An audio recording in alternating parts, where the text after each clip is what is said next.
ठीक है, बड़ा अच्छा सवाल है। Vendor wants to earn a net profit of $25 on 500 newspaper. First 200 newspaper cost him 25 cent each, and every newspaper after the cost him 22 cent.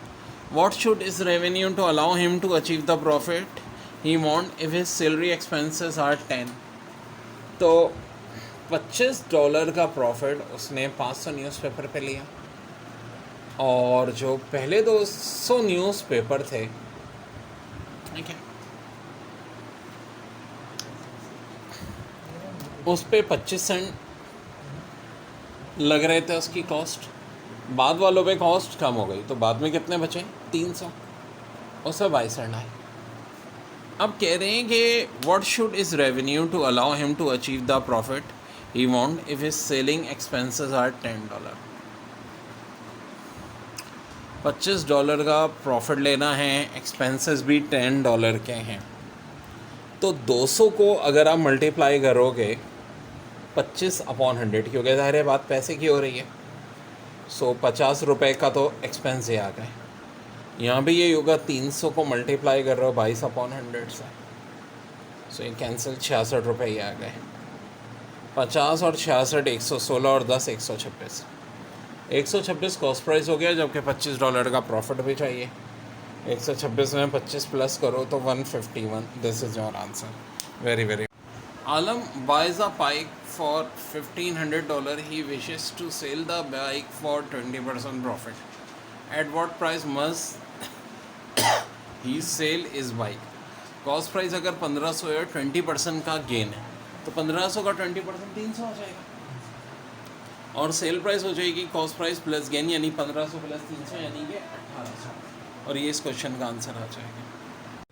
एक चीज़ होती है प्रॉफिट, जिसको गेन भी कहते हैं, एक चीज़ होती है लॉस.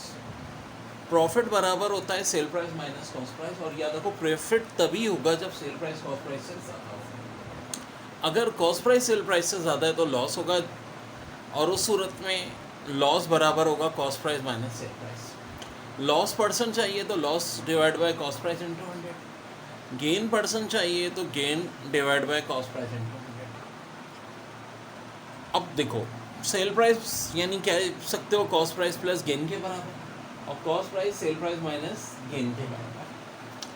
अगर कॉस्ट प्राइस और गेन दिया हुआ और सेल प्राइस चाहिए तो ये फार्मूला लगेगा, cost price 100 plus gain percent divide by 100 बराबर हो जाएगा सेल प्राइस के. सेल प्राइस चाहिए और कॉस्ट प्राइस और लॉस है, तो cost price 100 minus loss percent divide by 100, और कॉस्ट प्राइस तो sale price 100 divide by 100 plus gain percent, और यहाँ कॉस्ट प्राइस चाहिए तो sale price into 100 minus loss percent. जो बहुत ही प्यारा सवाल है.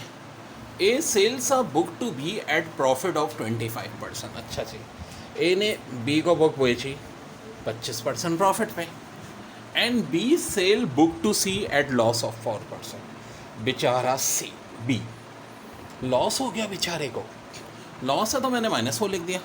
इफ सी पे 240 रुपीज़, सी ने पे किए 240 rupees for the book, what is cost of the ए. देखो, इसमें या तो सी की कॉस्ट निकालने को आएगी या ए की कॉस्ट निकालने को आएगी. यहाँ ए की कॉस्ट पूछ रहे हैं, ठीक है, सी की कॉस्ट दी हुई है. आगे मैं क्या करूँगा, देखो 100% का, चूँकि पहले गेन हो रहा है इसलिए 100 प्लस 25 125 लिख दूँगा. फिर दोबारा ऊपर 100 लिखूँगा, और 4% क्या हो रहा है, लॉस. 100 माइनस 4 96, और एंड में 240. हाँ जी, कटेगा, बहुत कुछ कटेगा. 25 के टेबल से ये कट रहा है, ये 4 आ गया, यहाँ 5 आ गया, मज़ीद ये कटा, ये 24 आ गया, ये कट गया. 10 को 5 से काटो 2, और फाइनल आंसर 200. इसका मतलब ए को कितने की पड़ी चीज़, 200 रुपये की. यार फिर देखो, ए ने बेची बी को 25% प्रॉफिट पे, कितने की खरीदी है हमें नहीं पता. बी ने सी को बेची 4% लॉस पे. अब सी का प्राइस 240.